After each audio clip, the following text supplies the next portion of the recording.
Buenas tardes, he quedado impresionado con esa nota introductoria de resumen, ¿no? A uno se lo olvida, ¿no? Muchas gracias ante todo a Pedro Corso del Instituto de la Memoria Histórica contra el Totalitarismo por la invitación. Saludos al distinguido panel y a ustedes también agradecido por su presencia. La figura del apóstol ha sido empleada para legitimar plataformas políticas y reclamar su apoyo. En este caso se trata de un mártir de consumo masivo, iconografía, biografía resumida en una cuartilla y un racimo de aforismos y versos, sobre todo sencillos. Por ello no resulta extraño que se escuche o se lea que el uso caprichoso del ideario martiano desde posiciones diferentes u opuestas, léase, a ambos lados del estrecho de la Florida, se debe a su ambigüedad. Corolario, el pensador sería responsable de ese manejo veleidoso. Sin embargo, tocante a la incompatibilidad entre sus ideas y la experiencia totalitaria cubana, no hallo imprecisiones ni equívocos. Todo lo contrario. He circunscrito mi presentación a 4 temas: caudillismo y militarismo, libertad de empresa y propiedad privada, espiritualidad y religión, y libertad de pensamiento, expresión y prensa. Cada uno de ellos estará precedido por una breve mención a la experiencia totalitaria, a la que sigue su refutación a partir de decenas de citas textuales tomadas de las obras completas. Empecemos por el primer acápite: caudillismo y militarismo. En Cuba, después del 59, se unió la tradición caudillista nacional y, si se quiere, continental, con la adoración al líder, típica de los sistemas totalitarios. Al igual que en los países del socialismo real, el culto a la personalidad también prosperó en la isla. Por otra parte, el militarismo, entendido como la influencia del ejército en el gobierno y la sociedad, no ha tenido precedentes en la historia de Cuba ni del continente. Los militares dirigieron el país y la sociedad entera fue militarizada. Campo de entrenamiento para las guerrillas latinoamericanas, la exportación de la violencia en pequeña y gran escala fue acompañada en lo doméstico por la apelación a una inminente invasión frente a la cual era imprescindible estar listo para el combate y reforzar, y cito, el odio como factor de lucha, el odio intransigente al enemigo. Desde joven, Martí desarrolló un resuelto repudio al despotismo y la tiranía. De su experiencia mexicana extrajo esta conclusión: una revolución, estoy citando, es necesaria todavía, la que no haga presidente a su caudillo, la revolución contra todas las revoluciones, el levantamiento de todos los hombres pacíficos, una vez soldados, para que ni ellos ni nadie vuelvan a hacerlo jamás. El temor de esa plaga caudillista se cebó en las revoluciones independentistas del continente. Esa preocupación lo persiguió hasta su muerte. Es sabida su discrepancia con Gómez y Maceo en el 84, al descubrir en ambos tendencias caudillistas y autoritarias. En la carta dirigida al generalísimo, en la que explicó por qué abandonaba aquel plan de levantamiento, le señala su, cito, determinación de no contribuir en un ápice a traer a mi tierra a un régimen de despotismo personal. Y lo subrayó con esta sentencia: un pueblo no se funda, general, como se manda en un campamento. Insistía en evitar el mal de los caudillos mediante fórmulas democráticas y transparentes. Finalmente, la República fue testigo del espectáculo caudillistas de los presidentes mambises del primer cuarto de siglo, que volvió a resurgir en el 40 y 50 para llegar a su paroxismo después de 1959. Martí detestaba el militarismo. En carta a su amigo mexicano Manuel Mercado afirmó: usted y yo tenemos decidido que el poder en la República solo debe estar en manos de los hombres civiles. Y escuchen esto: los sables cortan. En carta a Tomás Estrada Palma en marzo del 95, Le pedía su apoyo político para impedir que se prohibiera en la isla toda organización de la guerra que ya lleve en sí una república que no sea la sumisión absoluta a la regla militar. Junto con su prédica para que la contienda del 95 fuera humana y breve, conservó aquella promesa hecha a sus carceleros a los 18 años. Ni os odiaré, ni os maldeciré. Si yo odiara a alguien, me odiaría por ello a mí mismo. Y en el 82, en su prólogo al poema del Niare, dijo: asesino alevoso, ingrato a Dios y enemigo de los hombres, es el que, sobre pretexto de dirigir a las generaciones nuevas, les enseña un cúmulo aislado y absoluto de doctrinas y les predica el odio antes que la dulce plática del amor, el evangelio bárbaro del odio. Y 2 años después, triste patria sería la que tuviese el odio por sostén, tan triste por lo menos como la que se arrastra en el olvido indecoroso de las ofensas. En su ensayo Nuestra América del 91, escribió: los pueblos han de tener una picota para quien les asusa a odios inútiles y otra para quien no les dice a tiempo la verdad. Libertad de empresa y propiedad privada. Un dogma marxista es la abolición de la propiedad privada sobre los medios de producción, premisa de la sociedad comunista. En Cuba el Estado llegó a concentrar el 75% de las tierras cultivables mediante leyes revolucionarias. Un gigantesco latifundio estatal, en palabras del geógrafo e historiador cubano Leví Marrero. A ello se sumó la expropiación, confiscación de la gran mayoría de las industrias, bancos, fábricas, almacenes y empresas de transporte, instituciones educativas, hospitales y clínicas mutualistas, comercios privados, más de 50.000 micronegocios. Se vino abajo así la producción, distribución y comercio, fases de cualquier proceso económico libre que existía antes de aquella fecha. Martí fustigó desde temprano el odio de clases y al capital. En México, con su seudónimo de Orestes, postulaba: el derecho del obrero no puede ser nunca el odio al capital. Es la armonía, la conciliación, el acercamiento común de uno y de otro. Defendía la iniciativa privada que ligaba al derecho natural individual. Escribió que, y estoy citando: la independencia de los individuos depende de la grandeza. De la independencia de los individuos depende de la grandeza de los pueblos. Venturosa es la tierra en que cada hombre posee y cultiva un pedazo de terreno. Respaldaba el amor del hombre a la propiedad adquirida, estoy citando, con el trabajo de sus manos.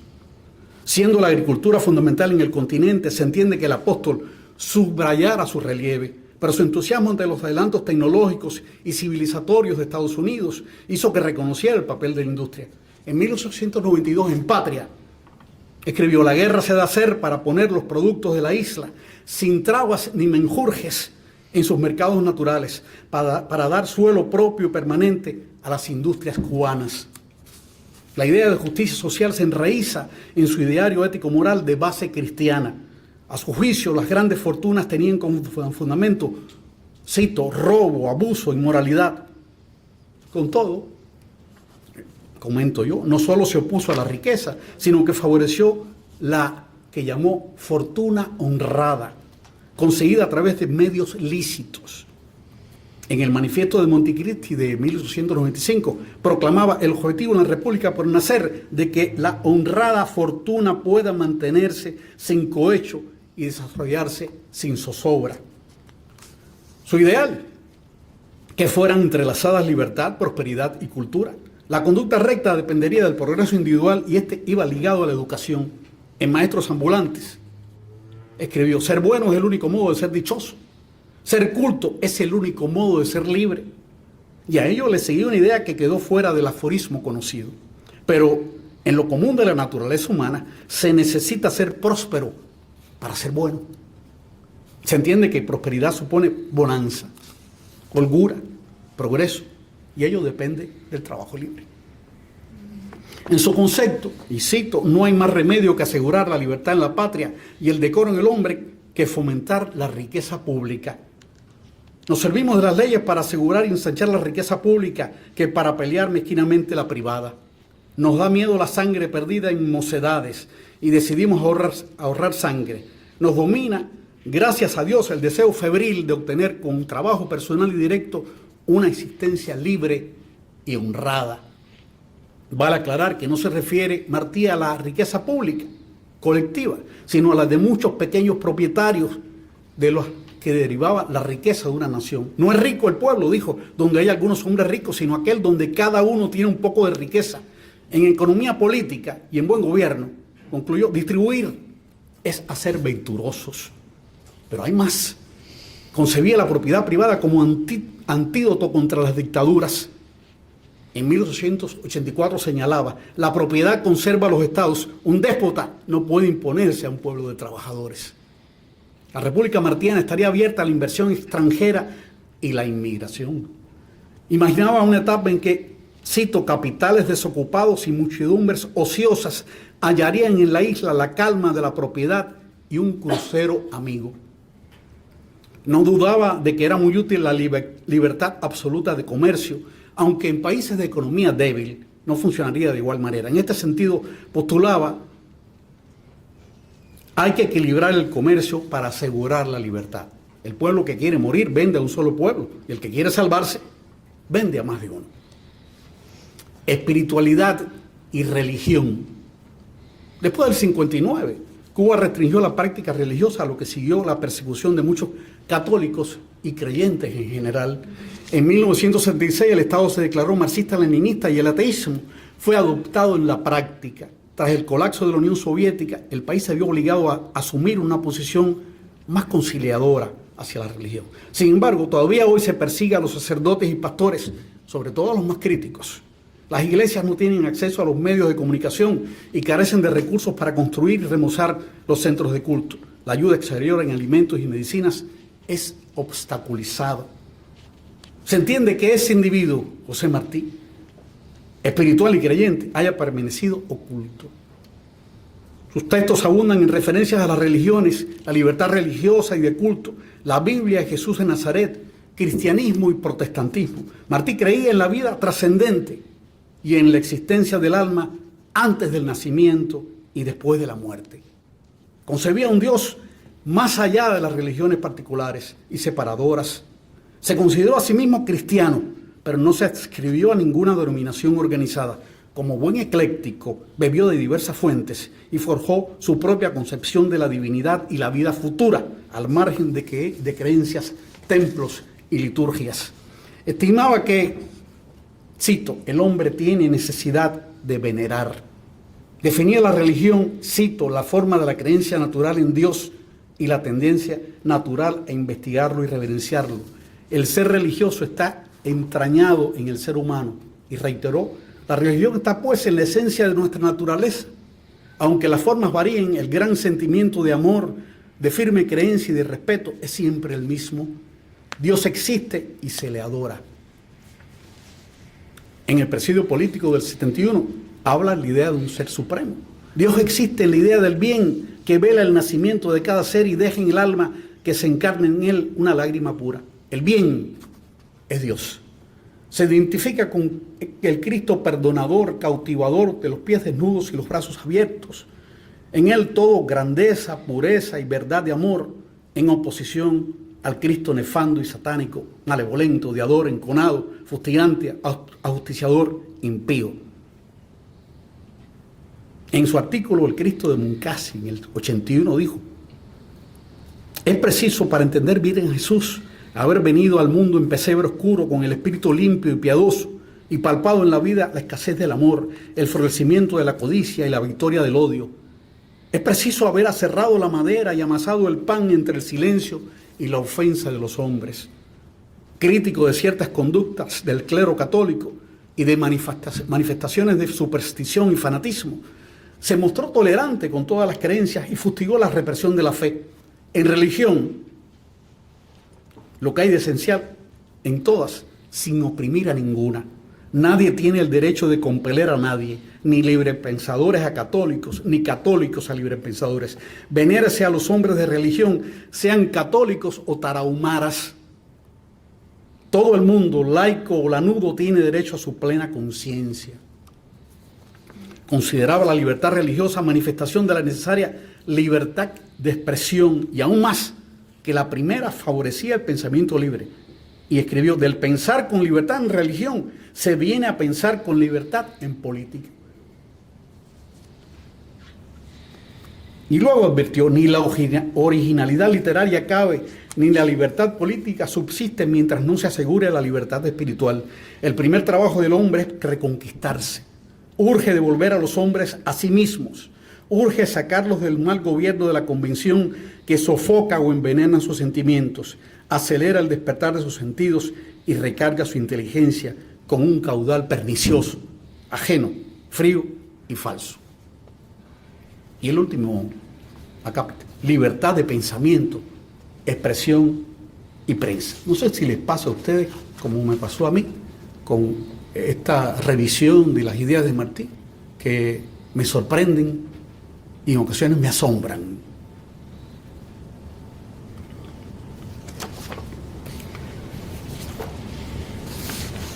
El paisaje diverso, contradictorio y estimulante de la prensa en Cuba se vino abajo en 1959 a merced a la política de expropiación de los medios de comunicación.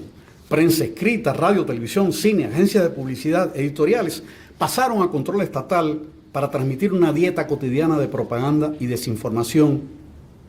Y muy pronto, el fin del pensar con independencia. Contra la revolución, nada. Varias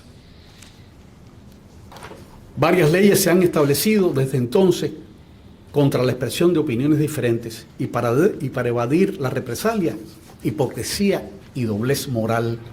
Fue siempre Martí un resuelto defensor de la libertad de pensamiento, expresión y prensa.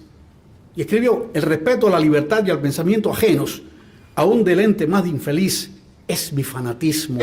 Me parece que me matan a un hijo cada vez que privan a un hombre del derecho de pensar. Y esta frase aplastante: todo, hasta el pecado, por el pensamiento libre. A su juicio, la libertad de pensamiento y de expresión son mutuamente dependientes. No puede existir una sin la otra. Ante todo, se trata de una cuestión de eticidad. Libertad es el derecho que todo hombre tiene a ser honrado y a pensar y hablar sin hipocresía. Un hombre que oculta lo que piensa o no se atreve a decir lo que piensa no es un hombre honrado. Esto lo explica en la Edad de Oro, pero allí mismo también exponía su deseo de que sus lectores se convirtieran en hombres que dijeran lo que pensaban.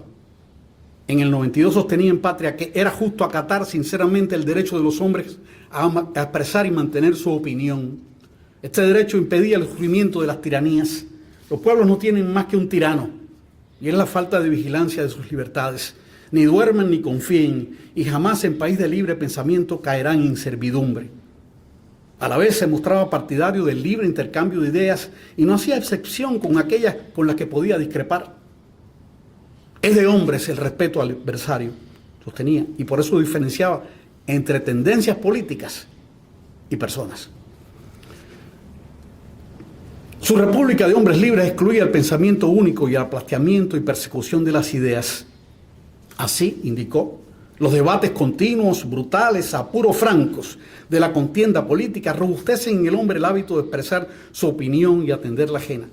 Y ponderaba el beneficio de vivir aquí, en Estados Unidos, donde la confrontación de ideas evita, y cito, aquel estado medroso e indeciso a que desciende la razón, allí donde impera un dogma único e indiscutible.